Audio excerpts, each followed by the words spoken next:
by this time is coming. So, good morning, everyone. I'm the chairman of this section, Kentaro Yagi from Nishinippon Institute of Technology, Kitakyushu, Japan. Thanks for coming, and first of all, I thank you for the organizers for hosting this conference. Well, today we had 7 papers, but we have only 3 presenters now. So anyway, let's begin with the first presenter, Fritz Akhmad Nuzir from Kitakyushu, University of Kitakyushu. So all of you have 12 minutes presentation, and after that 3 minutes question and answer time. So please don't hesitate to ask questions for the presenters. Okay?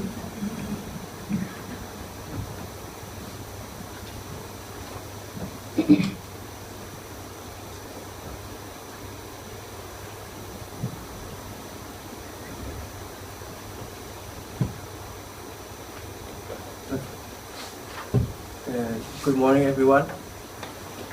My name is Fritz Akhmad Nuzir. I'm from Indonesia actually, but now currently I'm studying in the University of Kitakyushu, Japan. And thank you to the chairman for introducing me, and also to the committee for this great conference. And I always like to be the first one, especially in the morning session, because as you see, maybe everyone still has not been warmed up. So then let's begin with my presentation. So I'm gonna present to all of you my paper about a study of the visual influence of pavement patterns on pedestrian walking behavior in the KSRP, Kitakyushu, Japan. And I'm gonna do my presentation within mainly three parts. And so these are the visualization of how the working environment in Japan. And as you all may be already aware that our world now is facing the global warming, and it is mainly caused by the emission, the carbon dioxide and other greenhouse gases emission. So, and the Ministry of Land, Infrastructure, Transport and Tourism Japan already concluded that approximately around 50% of the total CO2 emissions are from the cities, which 1/3 is from the transportation sector single-handedly.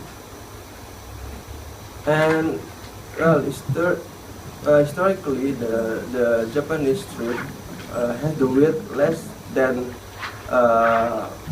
13 meters. So like you can see here, 95% is less than 13 meters. But the new street development has already incorporated the area for walking and cycling. And it is very important element of developing the low carbon society.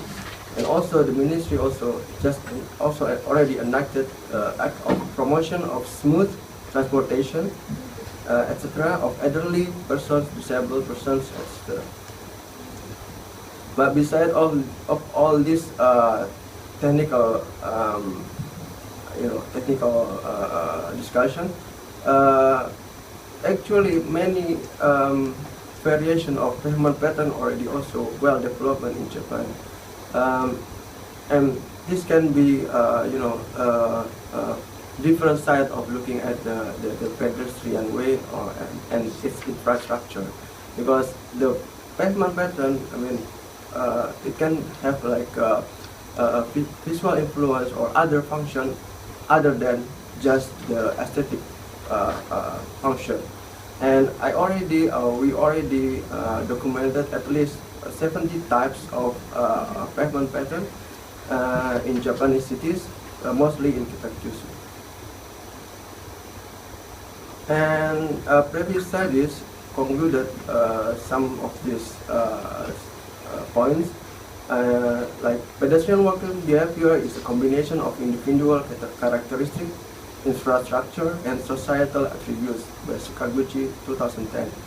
And also the walking behavior is how people perform their walking in relation to the time taken for moving from one place to another place, deciding the walking direction or route, avoiding collision from each other and other behaviors during the walking period, by Muhammad in 2010. So, in my research, the subjects were the people who are working on the research area, which is within the Kitakyushu Science and Research Park in Hibikino, Kitakyushu. Maybe the chairman already familiar with this area. And furthermore, it's focused on the pedestrian referred as commuter in busy hours. So it's like morning and in the afternoon. Individual commuter was also specifically targeted for minimizing influences from other commuters. So I'm just gonna show you. So this is the one area and this is the second area. I have many other potential areas, but I mean for this time only 2 spots has been studied. So the 2 spots I already did the study.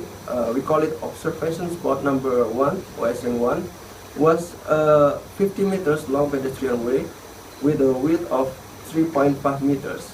And also then the second one, observation spot number 2, OSN2, also with 50 meters long pedestrian, but with a wider width which is 4.5 meters. So the pavement pattern in OSN1 is more regular compared to the pattern in OSN2, and the size of pavement in OSN1 is bigger than the pavement in OSN2.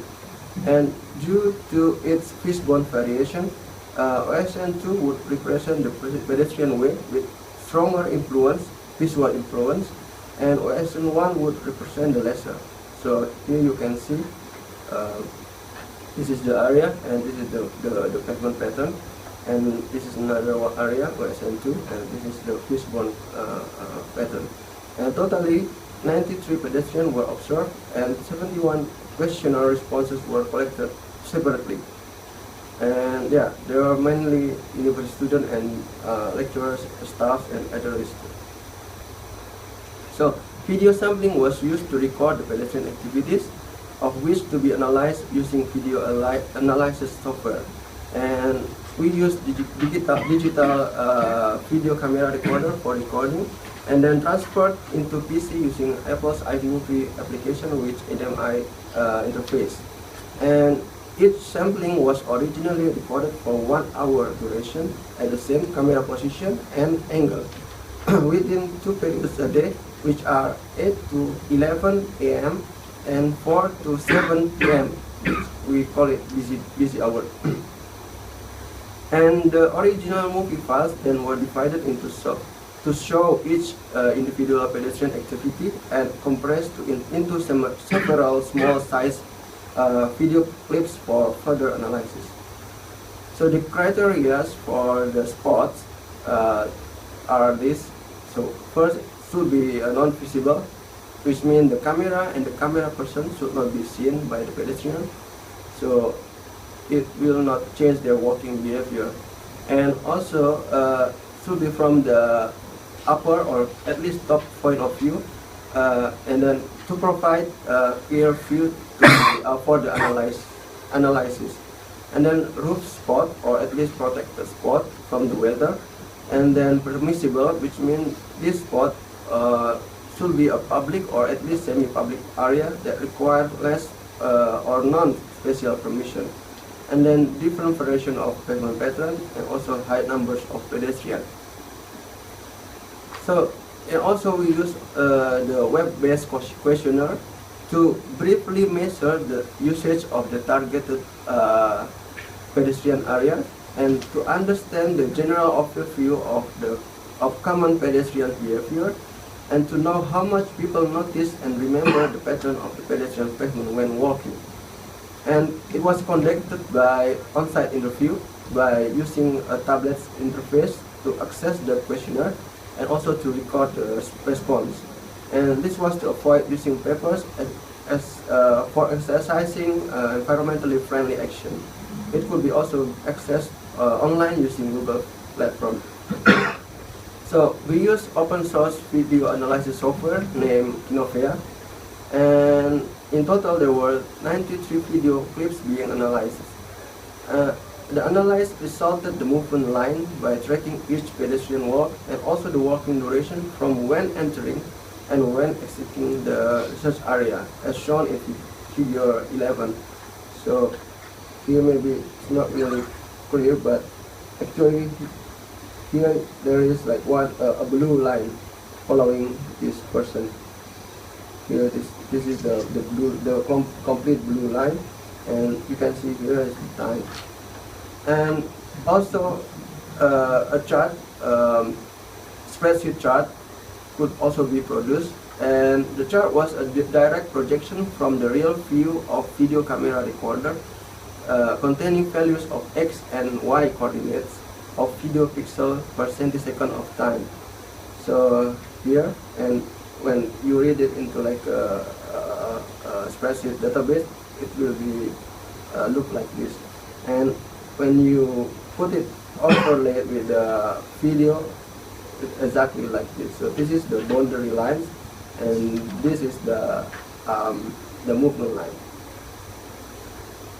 And after analyzing all the video clips, recapitulation of a spreadsheet database had been analyzed for each spots, and the chart showed the movement line from OSN1, which representing only 17 clips from total 72 clips overlaid with the boundary lines of the pedestrian area. And many clips, unfortunately, were considered insufficient after being analyzed because the pedestrian received other influences. And also on OSN1, due to the perspective video angle that was resulting misleading pixel coordinates and confusing start and points, we decided to include only the movement lines which were started from the far side of the video angle. So the average working duration for OSN1 was 34.3 seconds. And you can see here that the movement lines were distributed evenly all over the pedestrian area. So you can see here. And OSN2 showed rather different result. And the chart showed polarization of movement lines either to the left or to the right. And the movement lines were actually clearly divided into two sides of the pedestrian area, and also the average walking duration was slower than in OSN1. And the questionnaire recorded 71 responses, and they were aged from, mostly they were aged from 20 to 29 years old, and also live in Bikino mostly. More than 60% live in Bikino, which includes the area and surrounding vicinity. And then more than almost half of them walk even more than 500 meters a time. And then also when being asked the reason for walking, more than 60% answered for school, university, or conference. So these results justify that the respondents were the daily commuters of the KSRP. And also to understand the basic behavior activities when walking, and there were 127 answers, and the top two answers were looking at the surrounding and looking down to the pavement or ground. So these two answers are both related to the visual experience or environment. And we also tried to analyze or to assess which pedestrian area in this KSRP area which mostly being utilized by people. And the results show that nearly all the 9 zones of the pedestrian area has been utilized, but the top 3 were zone F here, and zone A and 1. And the spot, our observation spot is actually here, zone F and zone A. So indeed the most utilized pedestrian ways in the KSRP. And then we also tried to conduct visual assessment to test the memory of pedestrian towards the pavement pattern. So we also asked them, for example, this picture number 1 is located in which zone, and so on. And for picture number 1 or cluster number 1 in OSN1, 34.5% answer correctly, and OSN2 58.4% answer correctly. So direct conclusion is that the pattern on OSN2 is more memorable than the one in OSN1. And another result showed that from the respondents who look at the surrounding when walking, not specifically looking down to the pavement, 72% for OSN1 and 51.5% for OSN2 choose the correct answer. So the conclusions, the more attractive and memorable the pavement pattern, pedestrians would appreciate it and follow certain movement to adjust to the pavement pattern. And also, when walking in such area, pedestrians would take longer time, presumably for enjoying the walking experience on the pattern. And also, indirectly within their visual perception of the surrounding environment, they could memorize and identify the pavement pattern. So, and we will also determine to find solution and further the study. Thank you very much. Okay, thank you. So is there any questions for this presentation? Any of you? Yes. Thank you very much for your presentation. It's very interesting. So I have two questions. The first one is regarding the collection of data using the iPad. Why is the one filling in the questionnaire using the iPad or using the computer? Because you mentioned that you are mostly focused on the technology students and the elderly. Yes. So I'm concerned about the elderly and how will the families it's the rest of the children. And number 2 is about privacy issues. In Japan, they tend to be very strict on privacy. So you talked about checking the video compared to distance and also so how do you get their permission to take their video, or does it not capture their faces, for example? Okay. Thank you. That's okay. Sorry, I didn't get your name. I'm Melissa. Melissa. Okay. Thank you for your question. So for answering the first question, when we, sorry, I will show you. So when we did the question, yeah, we were the one who filling up. I mean, firstly we asked them, could you, use this iPad, and this is the questionnaire. You just point or just push this button or push this area, and then it will fill up your answer. And so some student or some younger people, they could do it by themselves. So we just handed the iPad, and then yeah, they finish the questionnaire. But yeah, for the adults, we assisted them. So, and it's like interview, direct interview, and they can see how we answer it like this. You can see in there. So these two were the adults, and we show them the question and directly answer the questionnaire. So that was the first question, or answer for the first question.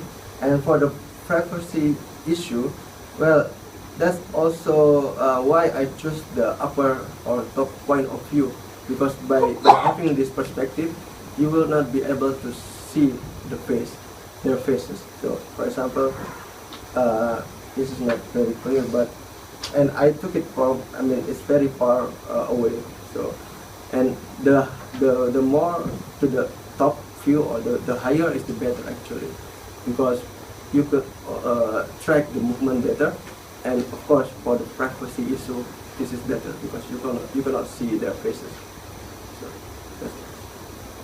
Good, okay. All right. Any other questions? What? Ben, this time kind of over, but I have just opinion. Yeah. It's very interesting, and I'm very familiar with this place. And but the pedestrian pattern is not the only factors to affect the pedestrian behavior.